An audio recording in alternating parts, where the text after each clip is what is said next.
ਲੋ ਜੀ, ਇਸ ਵੀਡੀਓ ਦੇ ਵਿੱਚ ਖਾਲਸ ਦੁੱਧ ਦੀ ਪਹਿਚਾਣ ਦੱਸਣ ਲੱਗਾ ਕਿ ਦੁੱਧ ਕੈਮੀਕਲ ਵਾਲਾ ਹੈ ਜਾਂ ਦੁੱਧ ਸਾਨੂੰ ਜਿਹੜਾ ਮਿਲਿਆ ਉਹ ਠੀਕ ਹੈ।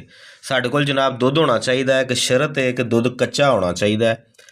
ਭਾਵੇਂ ਠੰਡਾ ਹੋਵੇ ਭਾਵੇਂ ਨਾ ਠੰਡਾ ਹੋਵੇ, ਕੋਈ ਮਸਲਾ ਨਹੀਂ ਹੈ। ਦੁੱਧ ਦੇ ਵਿੱਚ ਤੁਸੀਂ ਚਮਚ ਨੂੰ ਇਸ ਤਰ੍ਹਾਂ ਹਿਲਾਉਣਾ ਹੈ, ਤਕਰੀਬਨ ਅੱਧਾ ਮਿੰਟ ਜਿਹੜਾ ਨਾ ਉਹਨੂੰ ਤੇਜ਼ ਹੱਥ ਦੇ ਨਾਲ ਹਿਲਾ ਲਓ, ਤਾਂ ਕਿ ਉੱਤੇ ਦੁੱਧ ਦੇ ਨਾ ਬਬਲ ਜੇ ਵਾਹਵਾ ਸਾਰੇ ਬਣ ਜਾਣ।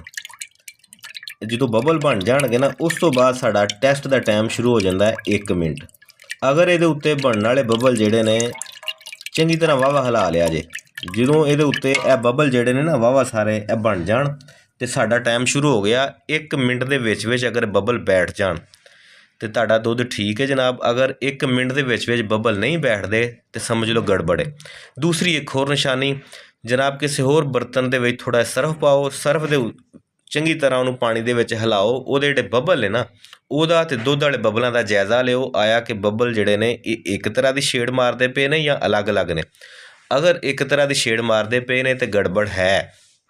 ਦੂਸਰੀ ਨਿਸ਼ਾਨੀ ਜਿਹੜੀ ਤੁਹਾਨੂੰ ਮੈਂ ਦੱਸੀ ਹੈ ਕਿ ਬਬਲ 1 ਮਿੰਟ ਦੇ ਵਿੱਚ ਵਿੱਚ ਬੈਠ ਜਾਣ ਤੇ ਤੁਹਾਡਾ ਮਸਲਾ ਜਿਹੜਾ ਨਾ ਉਹ ਦੁੱਧ ਵਾਲਾ ਠੀਕ ਹੈ। ਇਹ ਦੇਖੋ ਜਨਾਬ, ਇਹ ਬਬਲ ਜਿਹੜੇ ਨੇ ਨਾ ਇਹ ਬੈਠ ਚੁੱਕੇ ਨੇ, ਲੇਕਿਨ ਤੁਸੀਂ ਵਾਹਵਾ ਜ਼ਿਆਦਾ ਹਿਲਾ ਗਏ ਤੇ ਵਾਹਵਾ ਬਬਲ ਬਣਾਉਣੇ ਨੇ ਤਾਂ ਕਿ 1 ਮਿੰਟ ਦੇ ਵਿੱਚ ਵਿੱਚ ਉਹਦਾ ਟੈਸਟ ਸਹੀ ਤਰੀਕੇ ਨਾਲ ਕੀਤਾ ਜਾ ਸਕੇ।